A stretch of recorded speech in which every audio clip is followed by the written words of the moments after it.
ಒಂದು ವ್ಯಕ್ತಿ ಹಳ್ಳಿ ಕಡೆಯಿಂದ ಸಿಟಿ ಕಡೆ ಹೋಗ್ತಾರೆ. ಸಡನ್ನಾಗಿ ಕಾಲ್ ಬರುತ್ತೆ ರಾತ್ರಿ 8 ಗಂಟೆ ಆ ಥರ. ನೀವು ಬೇಗ ಬರಬೇಕಾಗುತ್ತೆ ಆಫೀಸಿಂದ, ಸ್ವಲ್ಪ ಆಫೀಸ್ಗೆ ಬನ್ನಿ ಬೇಗ, ನಾನು ಏನೋ ಮಾತಾಡಬೇಕಾಗಿದೆ, ಸ್ವಲ್ಪ ಯಾರೋ ಒಬ್ಬ ವ್ಯಕ್ತಿ ಬಂದಿದ್ದಾರೆ, ಅವ್ರ ಜೊತೆ ಡಿಸ್ಕಸ್ ಮಾಡೋದಿದೆ ಅಂತ ಹೇಳ್ತಾರೆ. ಈ ವ್ಯಕ್ತಿಗೆ ಬೇರೆ ಆಪ್ಷನ್ನೇ ಇಲ್ಲದೆ ಸರಿ ಆಯಿತು ಅಂತ ಹೇಳ್ಬಿಟ್ಟು ರಾತ್ರಿ 8-8:30 ಆ ಥರ ಬಿಡ್ತಾರೆ.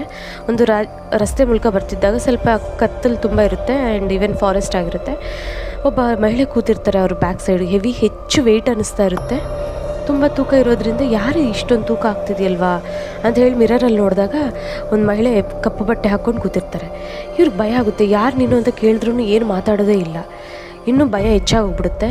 ಸರಿ ಅಂತ ಹೇಳಿಬಿಟ್ಟು ಮಿರರಲ್ಲಿ ಹಂಗೆ ನೋಡ್ತಿದ್ದಾಗ ಹಂಗೆ ಇರ್ತಾರೆ. ಸ್ವಲ್ಪ ದೂರ ಹೋದ್ಮೇಲೆ ಮತ್ತೊಮ್ಮೆ ಮಿರರಲ್ಲಿ ನೋಡ್ತಾರೆ, ತೂಕ ಅನಿಸೋದೇ ಇಲ್ಲ. ಆಗ ಮಿರರಲ್ಲಿ ನೋಡಿದಾಗ ಆ ಮಹಿಳೆ ಇರೋದೇ ಇಲ್ಲ. ಮತ್ತು ಥ್ಯಾಂಕ್ ಗಾಡ್ ಅಂತ ಎದ್ದೋ ಬಿದ್ದೋ ಅಂತ ಬೇಗ ಹೋಗ್ಬಿಟ್ಟು ಸಿಟಿ ಸೇರ್ಕೊತಾರೆ. ಅಷ್ಟೇ ಮಾರ್ನಿಂಗ್ ಅಷ್ಟೊತ್ತಿಗೆ ಫೀವರ್ ಬಂದುಬಿಡುತ್ತೆ ಅವ್ರಿಗೆ, ತುಂಬ ಭಯ ಪಟ್ಬಿಡ್ತಾರೆ.